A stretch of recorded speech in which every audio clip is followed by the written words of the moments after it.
7 a.m. in the Mile High City on this Friday, August 1st, 2025. Good morning, Denver, Colorado. You've tuned into the Jeff and Bill Show News Talk 710 KNUS. I'm your co-host, Jeff Hunt, along with Bill Thorpe, bringing you the freshest insights and hottest takes from the right, left, and center. Coming up this hour, we're going to talk the presidential fitness exam.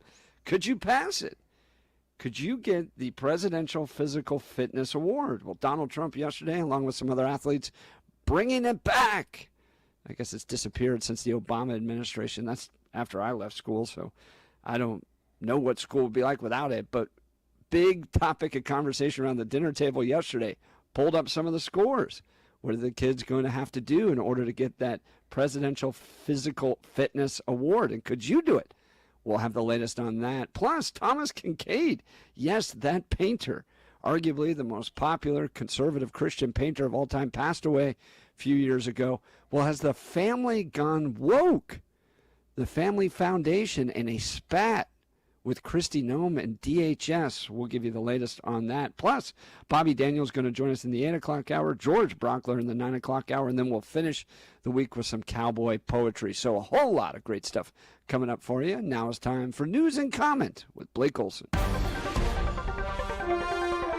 Blake Olson. Blake Olson, News and Comment.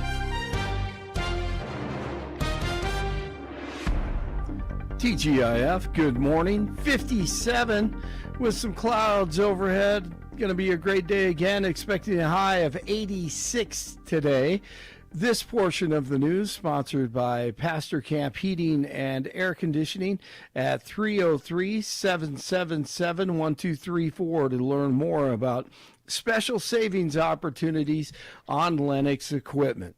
Our top story, 21-year-old Damian Britt has been arrested following the shooting in Lodo that injured 4 people early Sunday. Britt was taken into custody on 4 counts of attempted murder after a fight near 20th and Market turned violent. It's the only way to stop this stuff. Tough on crime, bottom line, and we need it in downtown Denver especially. Denver Mayor Johnston believes they are close to a deal with the Broncos on a new stadium, angling for the stadium to be funded by the organization. And that's the only way to do it as well. The Burnham Yard property in La Alma Lincoln Park neighborhood has been mentioned as a possible location, as well as the city of Lone Tree. The Broncos' current lease at Empower Field at Mile High runs through 2031. You know what? Speaking of football, let me just play this. This is the Hall of Fame game last night, the first NFL game of the season. And the best thing about it, they actually had a kickoff and a return. It's a stupid rule. It's not a live kickoff like it used to be, but at least there's some contact in there and an opportunity to return the kickoff. So we'll see if the Broncos can take advantage of that this season. All right, the sleazy sniffer Joe Biden started firing the first shots at DJT about the fake Russia hoax back in 2016. And patriots like Intelligence Director Tulsi Gabbard exposing the corrupt frauds. That very clearly, when you look at all of the Russia rhetoric that came from Hillary Clinton throughout that campaign, if President Trump then, as President-elect Trump, had seen a president's daily brief. This is an article where the intelligence community views it as being a very highly esteemed product, that only the best of intelligence gets into this president's daily brief. If they had published that document, which said again that, I'm paraphrasing, that Russia had neither the intent nor capability to influence the election in favor of Donald Trump or either candidate, then President-elect Trump would have seen that and said, hey, see, this is what I knew all along, yet Hillary Clinton's been saying all of these things and making all of these allegations against President Trump and claiming foreign interference. For years, Hillary Clinton claimed that she would have won the election and been president if not for Russia. Yeah, that's a lie. Led by the criminal minds like Hillary Clinton, the commies jammed the Russia hoax down our throats almost 10 years ago. And guess what? Over 60% of Democrats still believe this stuff. 47 was spot on back in 2016, right before he became 45. It's just awfully good that someone with the temperament of Donald Trump is not in charge of the law in our country. Because you'd be in jail. Secretary Clinton. One of the greatest comebacks of all time. Of all time. Barry, Clapper, Comey, Brennan, and Clinton. It's only the beginning. And who's going to rat on whom? We shall see. And then last night, two knuckleheads talking on CBS. Oh my, I mean, there are so many good people who are public servants, who do such good work. Teachers and firefighters and police officers and nurses and scientists. Yeah, the scientists. Yeah. And so it's not about them, but, you know, I believe, and I always believed, that as fragile as our democracy is, our systems would be strong enough to defend our most fundamental principles. And I think right now that they're not as strong as they need to be, and I just don't. Yeah, because of people like you and your ilk. Kamala Khan on with Colbert talking about her book and the amazing funny stories during the campaign. Dougie Emhoff, her hubby in the book. I mean, there's a lot of personal stuff in the book. I mean, poor Dougie. You're blowing the lid off of Doug? What's going on? For example, my birthday's in October. The election's in November. You see where I'm going? No. And Dougie kind of dropped the ball on my big birthday. He didn't get you anything? Oh, you have to read the book. Oh, wow. He forgot her birthday. That should have been, I'm sure that was fun. Burr Charlesworth, he's accused in the shooting of ex-Broncos receiver Josh Reynolds. Charlesworth is pleaded guilty to conspiracy to commit first-degree assault.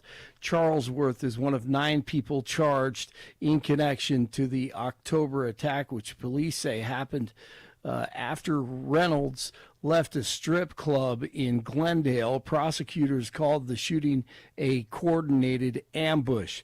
Today is the final day of hearings on the deadly mid-air collision that happened earlier this year over the Potomac.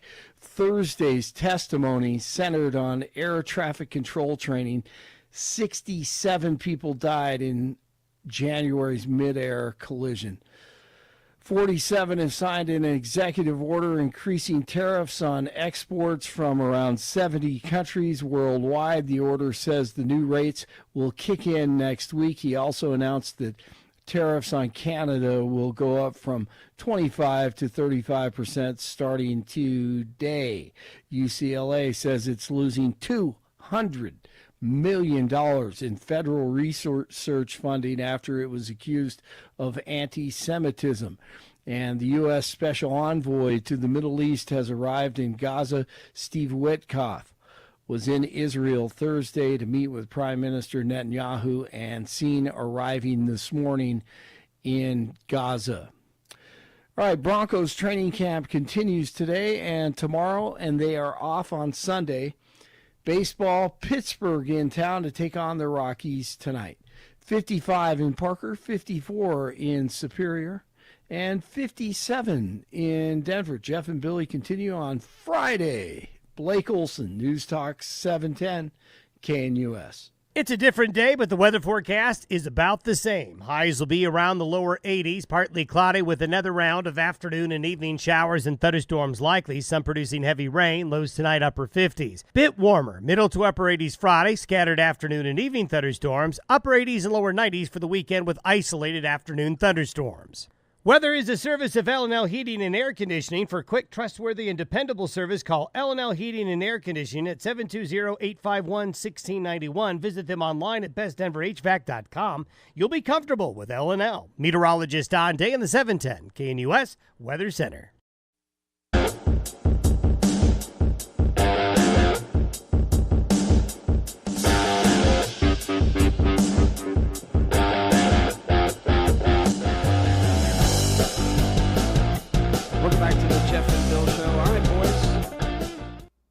Let's talk presidential fitness test. President Trump, flanked by star athletes, signed an executive order yesterday reestablishing the presidential fitness test for public school children after the Obama administration shifted the program away from athletic feats. We're officially restoring the presidential fitness test and the presidential fitness award, and it's going to be a very big thing, Trump said in remarks from the White House. The New York Post reporting it was a big deal. The president said of the competition the test fostered in schools, this was a wonderful tradition and we're bringing it back. The fitness test was introduced by former President Dwight Eisenhower in 1956, and it required students to perform sit-ups, pull-ups, or push-ups, a sit-and-reach test, and a 1-mile run until it was altered in 2012. Member of the President's Council on Sports, Fitness, and Nutrition, including professional golfers Bryson DeChambeau, Annika Sorenstam, Kansas City Chiefs kicker Harrison Butker, former New York Giants linebacker Lawrence Taylor, and former WWE wrestler Paul Triple H, who is the son-in-law of Education Secretary Linda McMahon, joined Trump at the signing ceremony. All right, boys, do you guys remember doing this when you were in school? Yeah, it was dumb. Stupid. You would say that. Yeah, it was stupid. It was, in part, it was stupid because at the time, I was in much better shape, and I was playing soccer. So the presidential fitness test was stupid. Easy. The bar was so low. But the other thing that I remember the other kids in class, it's when I hear the administration talking about it was a big deal and people loved it. And no. I don't remember any kid going, yeah, this is great. This is fantastic. Everybody stood around going, this is dumb. Can't we play dodgeball? Can we play Foursquare or something? Rather than standing around and doing this. For me, I understand the idea behind it, but I think that it is mostly meaningless and stupid. But I want to see what Blake Olson says on this. I'm going to bring his microphone on this one. Mr. Athlete. I'm laughing over here because I knew Billy was going to say that. Of course. Right there. But at the same time, I kind of agree with you. It was kind of silly. And some of it was like, oh, wait a minute. That doesn't exactly show your strength or if you're fit or what have you. People are built differently. But overall, after I look at the whole and get through all the little things involved, I think it's a good thing because it promotes it. They have a fitness test right now in school, the PACER test that kids do. Yeah, that's not bad. That's a good one, too. What's like the PACER test? I'm not familiar PACER with test the is PACER basically, test. it's a running test that checks aerobic exercise More and aerobic, fitness. Normally, everybody remembers suicides, running back and forth across. Yeah, that's kind of what it is. It's set up kind of the same way, but here's the stupidity part about it. Is that what they do is they take your score at the beginning of the semester, and then they do another score at the end of the semester. Well, it takes most students 2 times doing that to figure out, if I run slower at the first test, I can run the real speed at the end of the test, and then I improve, and I get a good grade. It takes 2 chances of running that test before the kids figure out how to game the system. Okay. It's a mental test also. Yeah. Oh, yeah, it is. There you go. Well, childhood obesity rates have tripled recently. Yeah. So we're definitely dealing with a problem of obesity with kids. But here are the lines that you would need to hit in order to hit the 85th percentile. Yeah. And this comes from the 1985 School Population Fitness Survey. And if you hit these marks, you're in the 85th percentile, and you qualify for the Presidential Physical Fitness Award. All right, so first, sit-ups. And we're going to do this all from the perspective of 17-year-olds. So 17-year-old boys, 17-year-old girls, okay? Sit-ups, 55 if you're a boy. And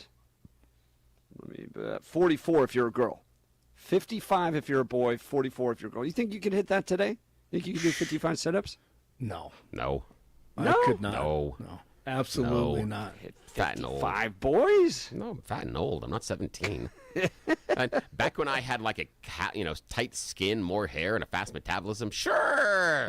Now, exactly. no, stuff hurts. Stuff hurts That's just right. by sitting here. Your back, man. Yes, this is ridiculous. And sit-ups are really bad for lower back. Really, really bad for it. No, there's no way I can do it. I would cheat way too much. How is in a sit-ups. sit-up bad for your lower back? Because of how it curls the lower lumbar. It's not good for it. It's over and over and over again, the repetition. It is not. It's. I mean, the curling, etc. when you're younger, but when you get into the older ages and you get into the stiffness, now it's really, sit-ups are really, really bad for your lower back. Yeah. And you have to do it really slow to do it correctly. Yeah. You know, you start cheating when you start, and that's bad for your back. Especially when you hit 50. When you hit 50, you'll understand. A skit out of Grumpy Old Men. Yes, it is. I'm like, can you do 55 sit-ups? No, by the way, the sit-ups are bad for you anyways. It's all a conspiracy. What? If you gave me an hour, I could probably do 55. Doctors. Okay. Yeah. You have 1 give minute me an to do hour. it. Yeah. No. Is it 1 minute? 1 minute, 55 sit-ups if you're a boy, 44 if you're a girl. All right. Next is the 1 mile run. This is where it starts to fall off for me. 'Cause I'm like, yeah, you can do 55 sit-ups. You could do that. But the 1 mile run, you would have to do in under 6 minutes, 6 seconds. That's a fast mile. That's a pretty fast that mile. age. Girl, really 8:15. So, I competed. So I ran cross country track in high school and then did cross country in college. So running's been a big part of my life. I did a all age track event not that long ago. Yeah. And to be back out there 40, there were guys that were like in their 80s, but I can do 400. I could do one lap around the track at pretty good speed, but after that it starts to fall off. So a 6:06 mile, that's pretty impressive. That is. I think so. Bill, what do you think your mile time is right now? An hour and a half. So I'm walking. I don't have to go anywhere that fast right now, so no, I'm not worried about it. And I understand my low level of fitness at this point. One time, and again, I always hated running miles. The other part for me is, okay, so we're going to do the fitness test for the kids. So how are the kids going to train? And so what you're saying is that, is it PE class? Okay, so we do PE class, and you're going to say, okay, kids, for this PE class in which we're supposed to, and again, part of PE is to burn off some of the excess steam that the kids have from sitting in class. Energy. So that's part of it. That's why sometimes you get second recess in elementary school and middle school, because you're like, the teacher's like, get the hell out of my classroom. I can't deal with you right now. Get the hell out. Just run around outside and be crazy. And so that's what PE class is supposed to do. And having the kids just run is not going to burn off that energy. And I want to see you try to convince these kids, hey, for this mile, we're going to run in a circle for the next hour. That's great. Yeah, you're not going to lose those kids in the enthusiasm. Unless you want to or have this idea of joining a team, just running for the mile is stupid. You know, the suicides back and forth, doing something inside a gym, yeah. But the continuous running for a mile is dumb. And how do you get the kids to train for that? Where are you going to go? Because you're not going to be able to take them outside and let them run for a mile. They're going to have to lap the gym. This is stupid. No, we gotta at least hold some tests. If one day out of the year the kids go for a run, is better than what we currently have now. Yeah, I agree with that. The push-ups, that is going to get a little tougher. Okay, now we're into the realm of this would be pretty challenging for me. 53 straight push-ups. That's to hit the 85th percentile as a 17-year-old boy. Now, they allow you to do girl push-ups, and that would be 25 for the ladies. But 53 push-ups straight, that's pretty impressive. Yeah, it is. That's tough. All right. If you do it right. Now the one that I would just absolutely fail, and this is classic runner, no upper body strength, the pull-ups. I mean, I'm lucky if I could get one or maybe two pull-ups done. You'd have to do 13 straight push-ups in order to be in the 85th percentile of the Presidential Physical Fitness Award. 13. Yeah, again, back when I was a teenager and when I'm into the competitive sports and playing, I'm doing pull-ups and I'm doing sets of 25. and that's front of your chest, and then goes down, and then back of your neck, then can pull up front of the chest, back of the chest. But again, that's because I needed those shoulders. Right now, I don't need those shoulders at all. So I don't. Yeah, no, I could not hit that right now. Back in the day, sure, yeah, that wouldn't be a problem. But that's again because of the sports I was playing, not because I was some sort of like fitness freak. It was just because I ran around on a field for a while. I think it's really important as a kid to at least learn some fitness like strategy, goals, because as you get later in life, it becomes a lot more important that you have some basis for going out there and trying to maintain a healthy weight, getting some activity in, that type of thing. So I see this as pretty important. I love it. Glad that the president's bringing this back. Kids should be tested on this. And if it's an uncomfortable day where you're like, gosh, I can't do more than 2 pull-ups, so maybe I need to get after it a little bit in my life, might be helpful for these kids because we've tripled the obesity rate in the last few years. Tripled. So I like the fact the president's bringing this back. Give us a call. We'd love to hear from you. 303-696-1971. 303-696-1971. Or text us on the Dan Caplis Law text line at 720-819-5115. Go ahead, Bill. When we get back, we're going to talk to Jim in Denver when we get back. But I've got a way where this presidential fitness test, every kid in class will want to participate, and they'll try really hard, and they'll want to get the medal, because the way the office of the president has proposed this is completely backwards. I'll tell you how to make this the best and most exciting day of school, but we'll do it after the break. I know how to fix Field this thing. day?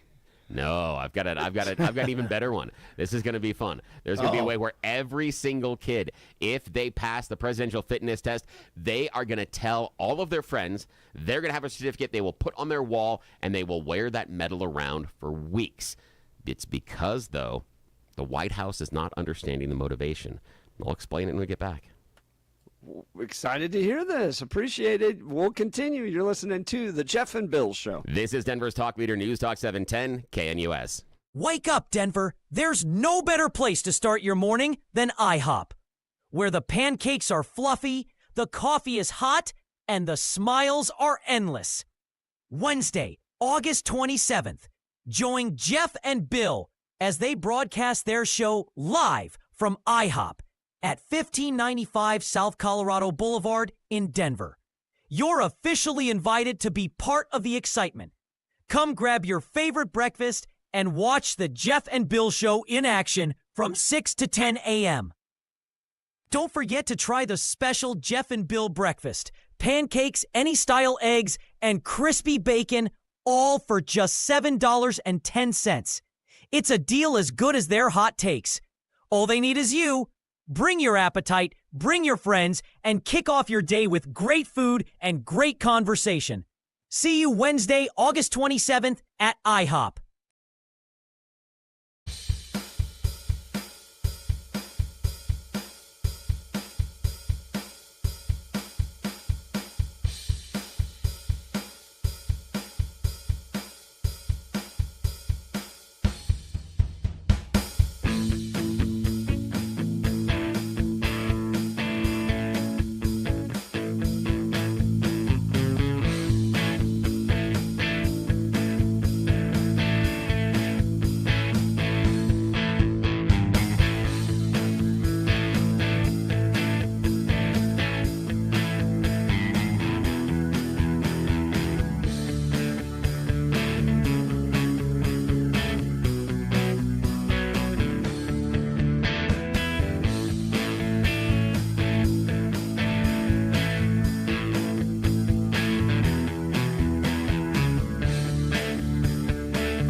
Welcome back to the Jeff and Bill Show. The presidential fitness test is coming back. Donald Trump issuing an executive order to bring that back, along with members of the Presidential Council on Sports, Fitness, and Nutrition.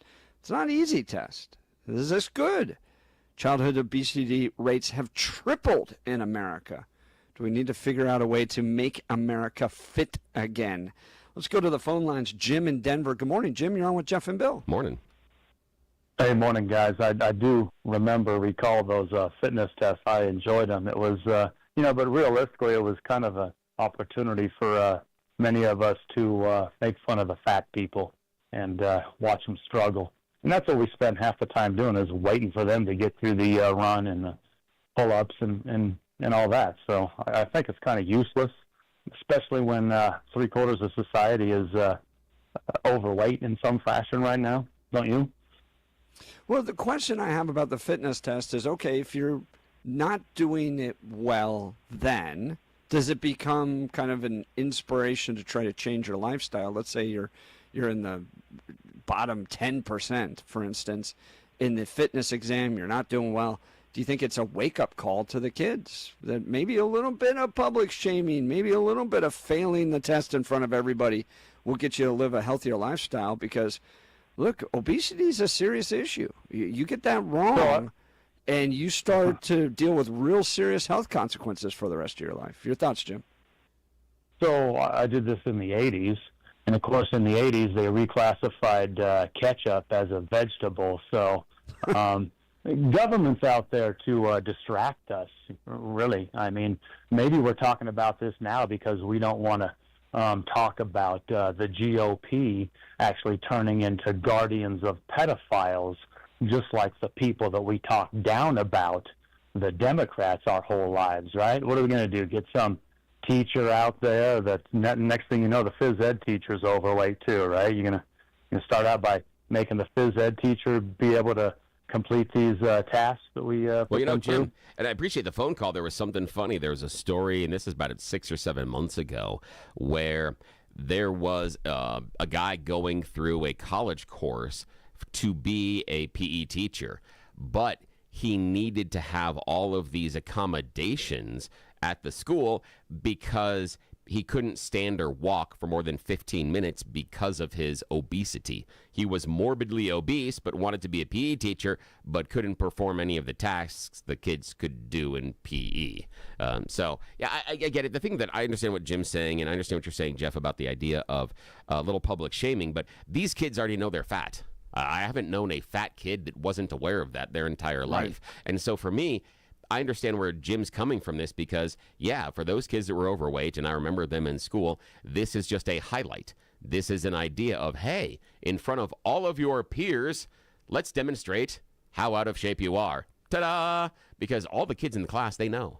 They know that. You know, you've been playing around. You've been PE. You know the kids that can run and that can't run. You've been on a recess. You know the kids that can run and the ones that can't. You know the ones that get out of breath. You know the ones that can throw. You know the ones that are stronger than others. You found that out. That hierarchy is already established inside of your school system. You know that going into this. The test isn't going to do anything, and I think what Jim's talking about, except to highlight that public shame.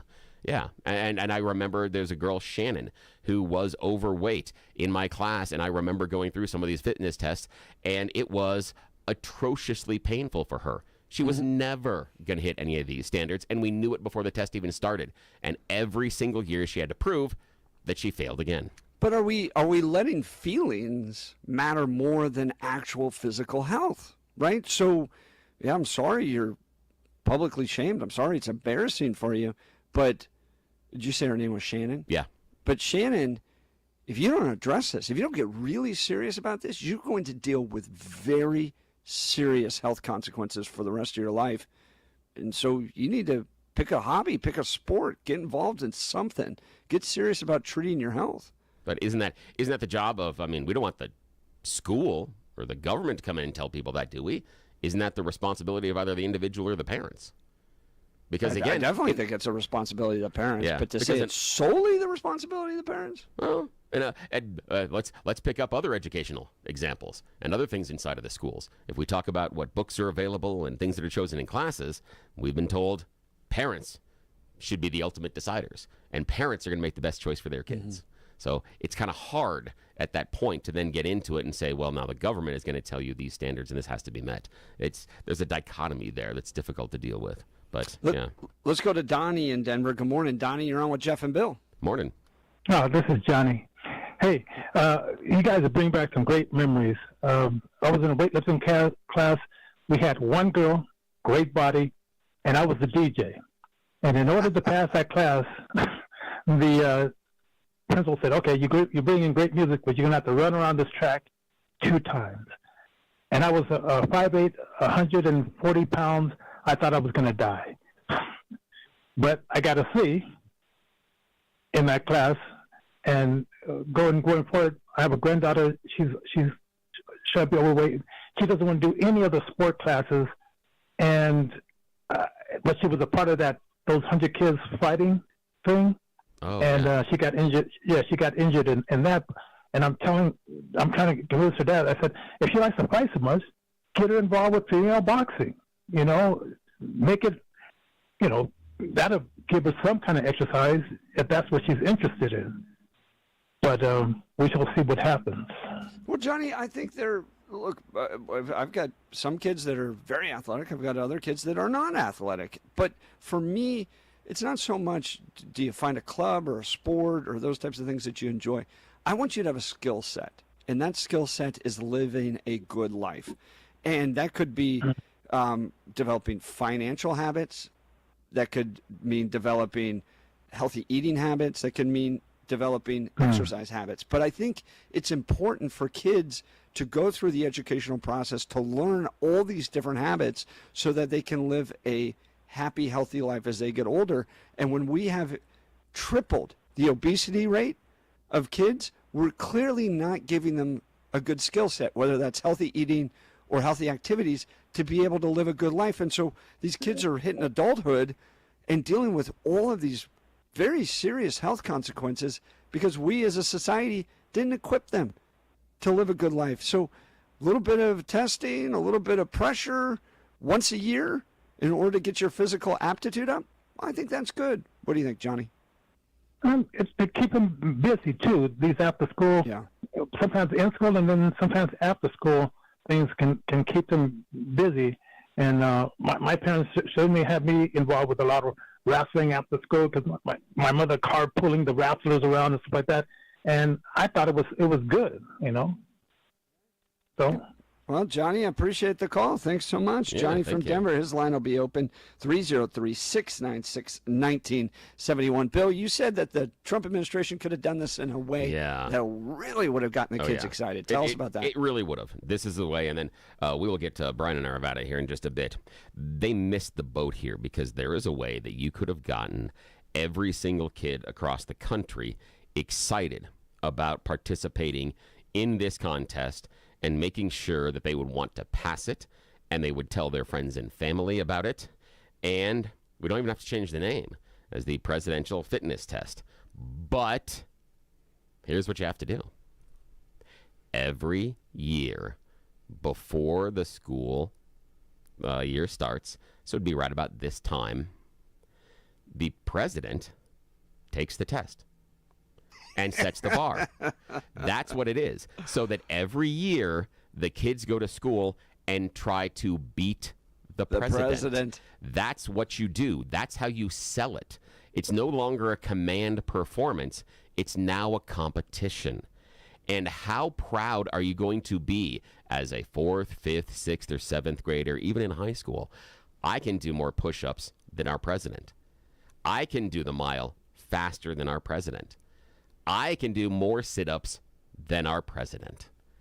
And again, every president can decide how they want to approach this and even sandbag it a little bit as far as where they want to set those levels. That's fine. But the issue being, you want to make this work. Don't make it a command from the president about taking a test.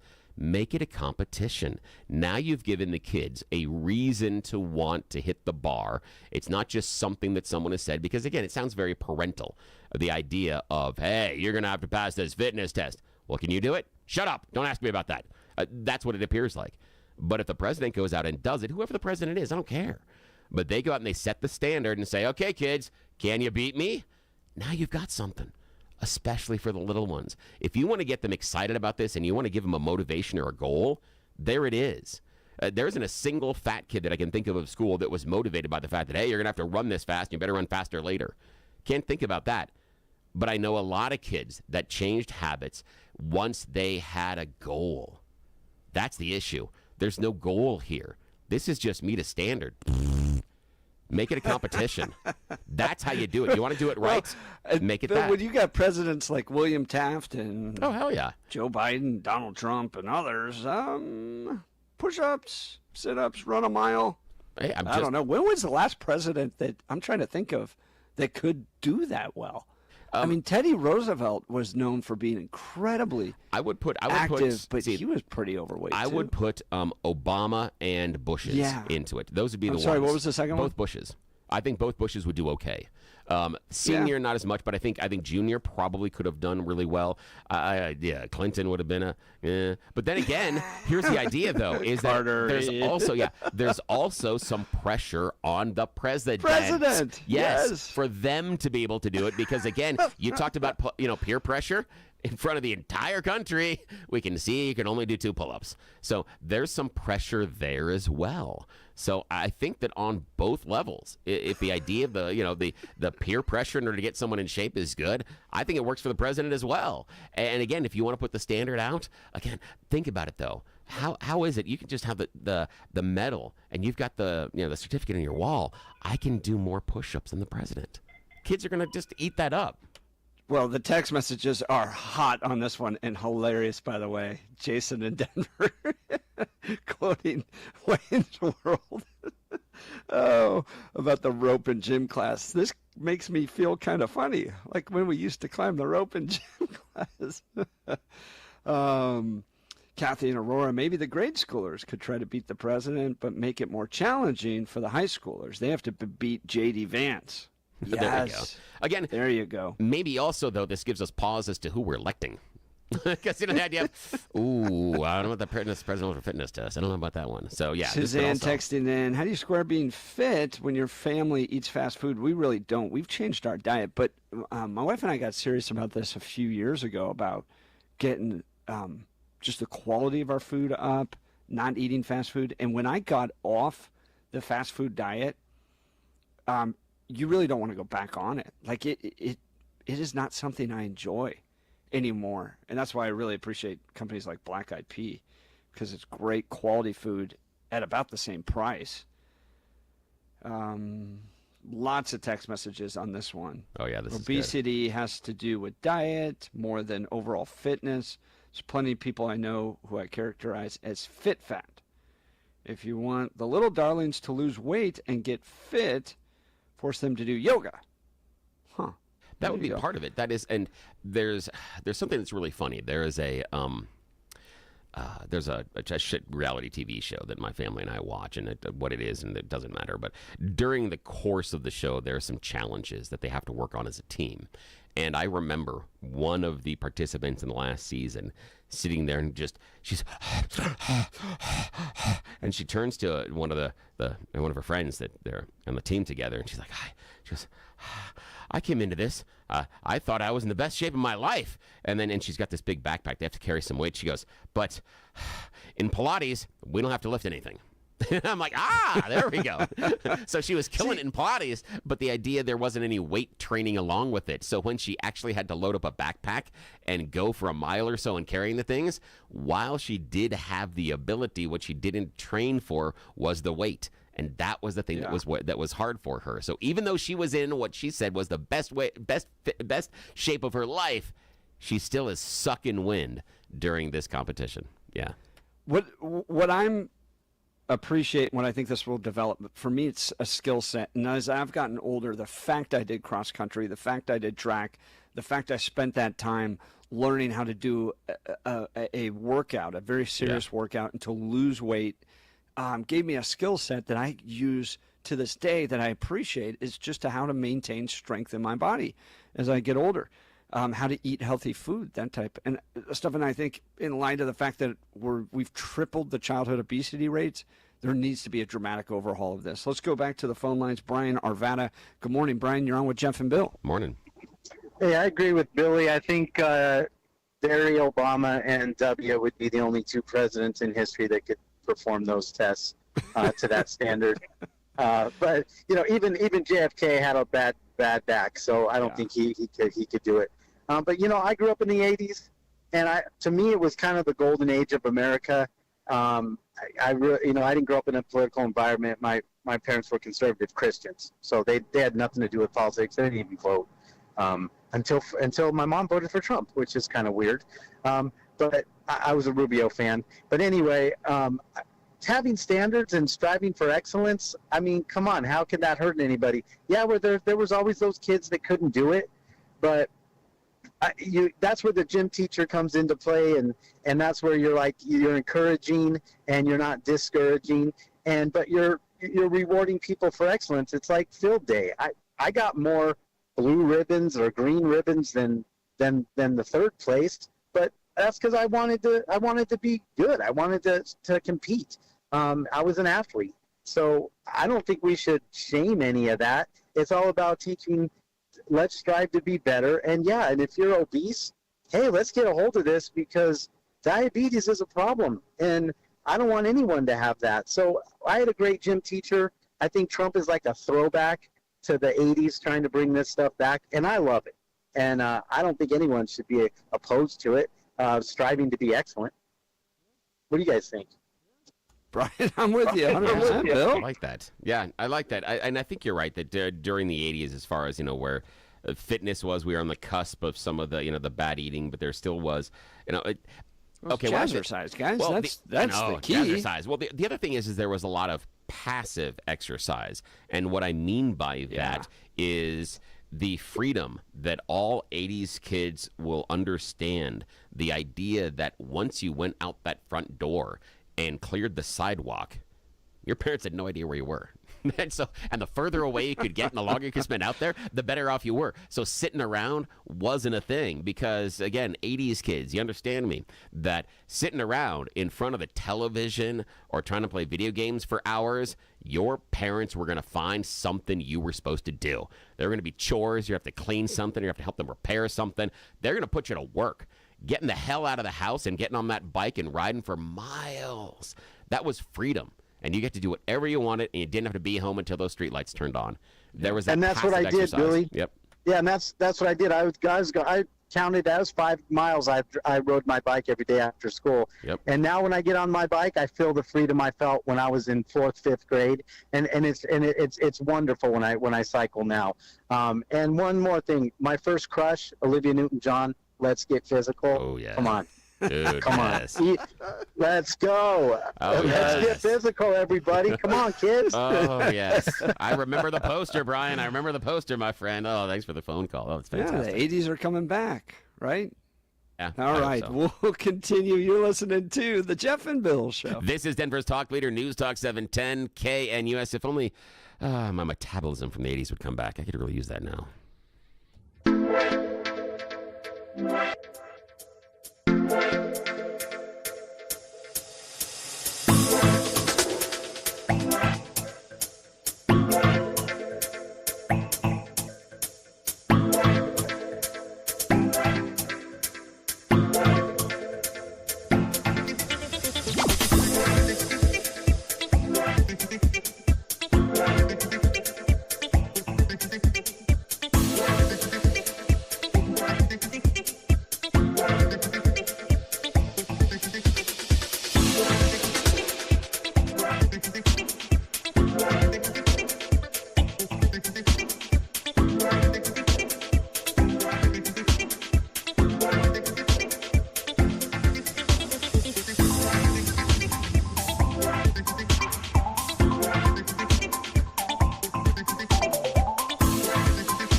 the Jeff and Bill Show. President Trump bringing back the presidential fitness test. What do you think of this? Text message is hot.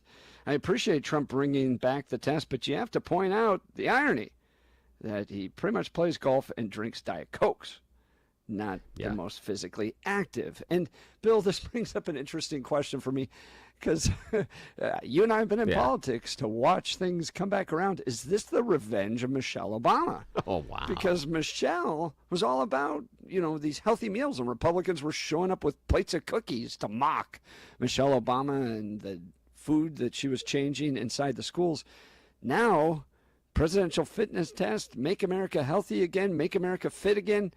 Wasn't this what Michelle Obama was trying to do? Yeah, and I want to say it was the Obama administration that stopped the presidential fitness test and changed it to something else at the time, too, because it would be a better representation of what the fitness would be. Yeah, this is a weird closed circle, and I think what this highlights a lot is that sometimes it's not necessarily the idea that is messenger. bad. Yeah, it's the messenger. It's who's proposing the idea that this seems like a bad plan. However, again, but we can take that, into a lot of different ideas because, the thing of if you had John Elway standing next to you saying, here, drink this glass of Kool-Aid, and on the other side of you, you've got Jim Jones standing next to you saying, here, drink this glass of Kool-Aid. Again, messenger seems very important at that point in time. So not necessarily all the time, but yeah, this is a weird with the MAHA movement and the fitness movement, how some of the things that Democrats were saying back in the early 2000s and mid-2000s are coming back, but now they're under a Republican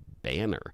That we're going to have to do these things. Yeah, because now we're worried about what is the fitness and the health inside of our meals. And yeah, it is. It is. That's a really neat we were insight. mocking New York City for banning sugary sodas and all that and stuff. Too big, that you couldn't have a drink that was too big and those type of things. Yeah.